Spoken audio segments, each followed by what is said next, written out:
بسم الله الرحمن الرحيم قل أعوذ برب الفلق. سورة الفلق. بسم الله الرحمن الرحيم. الله كما النبي محمد صلى الله عليه وسلم تقول بغامبي أبا بتكيز الله وبتكيز انت أعوذ نزنيوكما ebizibu byange byonna neewogoma Allah. Okwewogoma kitegeeza nti Allah subhanahu wa ta'ala oyo gwewogomyemu y'alina amaanyi okuzzaayo buli kizibu kyonna ky'osuubira okutuukako, ye w'amaanyi asobola okukidifendinga n'akikuggyako. Bagambye nti nze neewogomye nga okutaasibwa kwange neewogomye eri Allah abeere nga ye mutaasa wange mu buli nsonga yonna. Allah oyo ye neewogomye birabbil falaqi, ye nannyini yeoyo omutonzi nannyini makya. min sharri ma khalaqa, min sharri ma khalaqa,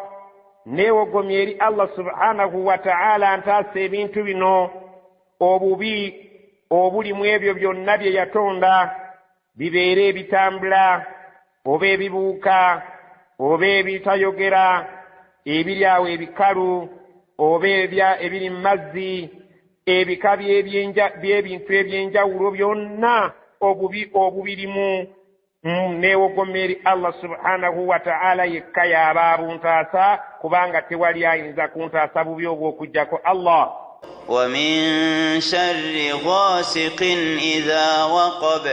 wa min sharri ghasiqin idha waqaba, era neewogomye eri Allah subhanahu wa ta'ala ntaasa obubi obusangibwa mu kiro, naddala obudde singa buba bukunidde nga bukutte enzikiza. Allah subhanahu wa ta'ala agamba nabbi Muhammad sallallahu alaihi wasallama nti ategeeza abantu bonna nti ye yeewogoma eri Allah okumutaasa obubi obubeera mu nzikiza ng'obudde bubadde bukunidde, nga n'omwezi teri, nga tosobola kulaba mbeera ya kintu kyonna nga kitangaavu nga bwe bwali badde okiraba. Obudde singa buba bukutte busuubirwamu ebintu by'obulabe bingi, mulimu ebitambula, mulimu abatemu, mulimu ebiwuka eby'obutwa, mulimu eby'obusagwa, mulimu ebika by'ebintu bingi nnyo ebyenjawulo. Allah subhanahu wa ta'ala ategeeza nabbi we nti abantu bagambe neewogoma eri Allah ntaasa obubi obubeera mu kiro, naddala ng'obudde bubadde bukunidde. Obulaba nga essuula eno tulina okubeera nga tugisaba Allah abeere nga atutaasa, oyo nannyini kubeera nga yamanya ebitonde bye mu ssaawa ng'obudde bukedde, akutaasa obubi obuli mu bitonde byonna bye yatonda, obuli mu bitonde by'ebidduka, ebitonde ebitambula eby'abantu n'ebitali bantu, so nga n'obudde obw'ekiro ng'obudde bukunidde ng'enzikiza ebadde ng'ekutte. Allah subhanahu wa ta'ala gyali gy'oba weewogoma abeere nga akutaasa obubi obubeera mu kiro ekiro, naddala nga mubaddemu ebintu eby'entiisa. wa min sharri naffaathati fil 'uqad, wa min sharri, era Allah subhanahu wa ta'ala gyali gye neewogomya ntaasa obubi annaffaathaati fil 'uqadi, ebyabakyala abafuuwa mu bifundikwa nga balaamirizaako okwagala okuloga abantu abalala.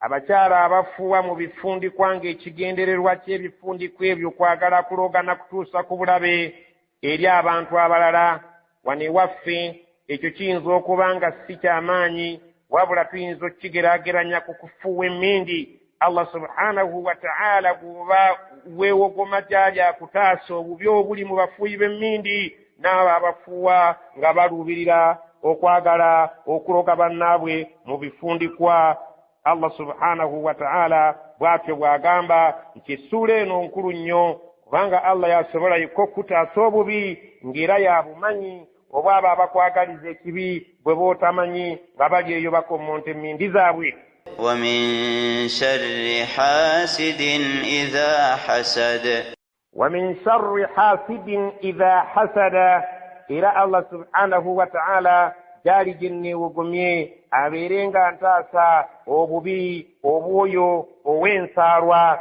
yenna singa ensaalwa eba emukutte kwekyo ekyengera Allah subhanahu wa ta'ala kyaba akuwadde weewogome eri Allah subhanahu wa ta'ala kubanga ow'ensaalwa oweeriisa ebbi ku kyengera Allah subhanahu wa ta'ala kyaba akuwadde oluusi oyinza obutamumanya ng'ali mu bantu b'oku lusegere mikwano gyo oluusi ayinza okuba mu b'eŋŋanda zo oluusi ayinza okubeera mu bantu ab'ebweru kale gwe toyinza kumutegeera naye Allah subhanahu wa ta'ala ye yamumanyi beera nga weewogome eri Allah subhanahu wa ta'ala abeerenga akutaasa embeera y'omuntu oyo ow'ensaalwa naddala atakwagaliza kirungi kyobulaba nga nabiyuna Muhammad sallallahu alaihi wasallama bwe yalogebwa omusajja ayitibwa Labid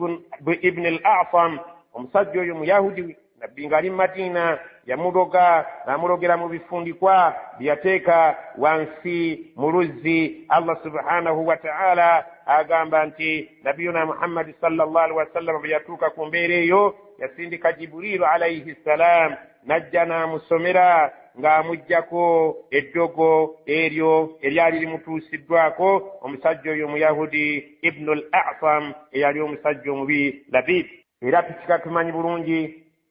ng'essuula eno a'udhu n'eri Naas naye eriko ekigambo a'udhu z'essuula eziyitibwa al-mu'awwidhatayn. Hadiisi egamba ng'eva ku Muslim ng'etunyumizibwa mukyala wa Nabbi Aisha kaana idha staka nabbi bwe yalinga ayina awamuluma ng'ayina ekintu kyonna kyawulira nga kimukosezza ku mubiri gwe qara'a ala nafsihi bilmu'awwidhatayn yasomeranga ku mwoyo gwe yennyini nga yeesomerera essuula zino eziriko a'udhu ebbiri wayamfuthu n'abeera ng'afuuwa mu mikono gye n'asiimula awo wawulira obulumi. Allah subhanahu wa ta'ala essuula eno yerimu okutukingiriza obubi obuli mu abo ab'ensaalwa obubi obuli mu abo abaloga abatatwagaliza birungi yali badde ng'esomwa ku makya n'olweggulo kubanga ekola nga Allah subhanahu wa ta'ala bw'agambye nti weewogome eri Allah oyo nannyini ng'obudde bukedde akuyise mu budde obw'omusana era weewogome eri Allah ng'obudde bukunidde akuyise mu budde obw'ekiro obubeeramu bwe byotayinza kumanya naddala ng'ebyewalula obubeeramu bwe byotayinza kumanya abo abafuuyi b'emmindi abafuuyi b'omu bifundikwa nga bakwagaliza ekibi ebubeeramu abo ab'amaaso amabi ab'ensaalwa abatakwagaliza kyengera Allah subhanahu wa ta'ala kyaba akutuusizzaako. Muzimu ku dduwa nabbi sallallahu alaihi wasallama ezamuggyibwako naddala nga Jibrilu alayhi salam kiseera bwe yali ng'amusomerera ng'amuvumula eddogo yagambanga bisimillah nga neeyambisa erinnya lya Allah arqiika nkusomerera nga nkuvumula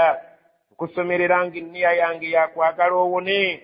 min kulli shay'in yu'dhik mu buli kyonna ky'owulira nga kikukosa Allah abeere ng'akikutaasa